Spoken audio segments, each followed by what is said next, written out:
It's time for another Out of Bounds Rewind with Bo Bounds on ESPN 105.9, The Zone. There's been a lot of rumors around Lane. So how do he and the assistants come off of that short week and get focused for the rivalry game in which Lane has dominated the last 2 years, Tom? I mean, it's a really, really good question because, unfortunately, all of the rumors and all of the, as Nick Saban would call it, clutter that revolves around a potential coaching opening, all it is a distraction. There are no positives that can be gleaned from it because no matter what Lane Kiffin says, you either are not going to believe him or you are going to believe him, but the only people that matter are the people that are in the building that are on that team. They have to trust what their coaching staff and what their head coach is telling them.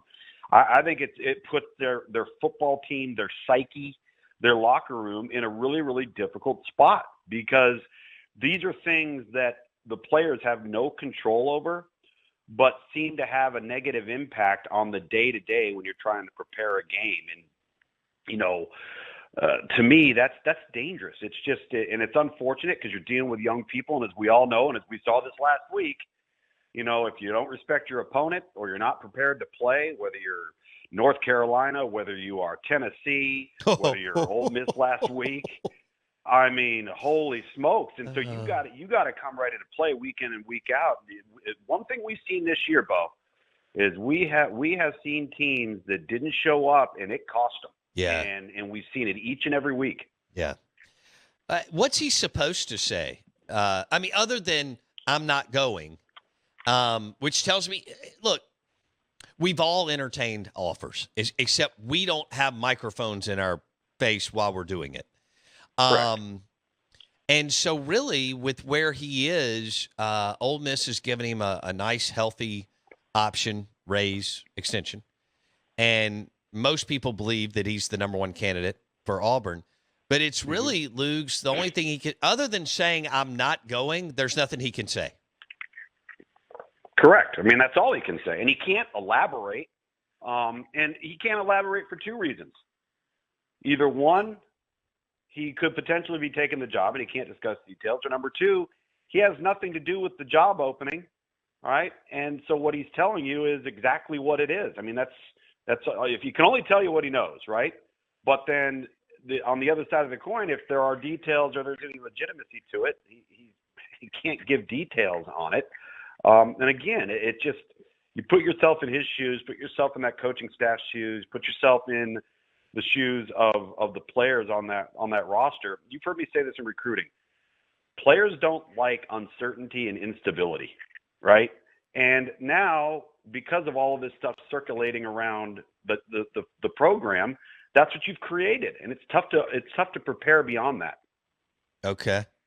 Well, we were debating earlier if Lane Kiffin were to go to Auburn, would Ole Miss strongly consider Coach Prime? Potentially, and that might be a decent fit, a nice fit. You know, the thing that I'm going to find very, very interesting. You know, they just finished an 11-0 season. They've got a lot of Power 5 level players on that roster. They're not playing with your typical FCS level roster. But in that job, being who he is, he answers to nobody. So he's in control, right? He gets to operate the entire deal. He's not dealing with power brokers. He's not dealing with politics. He's not dealing with bureaucracies. He starts to make that jump, and he starts to move up in the ranks. And now all of a sudden it turns into a different environment, right?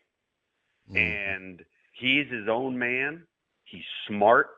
He's going to do what he wants to do, but that's a lot easier to do at a place where you're essentially the last word. Right. And that's not always going to be the case when you're moving up the ranks. No, that's a good point. And can he staff at that level? We love his branding, marketing, recruiting prowess and all that. But can he staff at that level also will be the question. Pittman nailed it with Browse and Odom.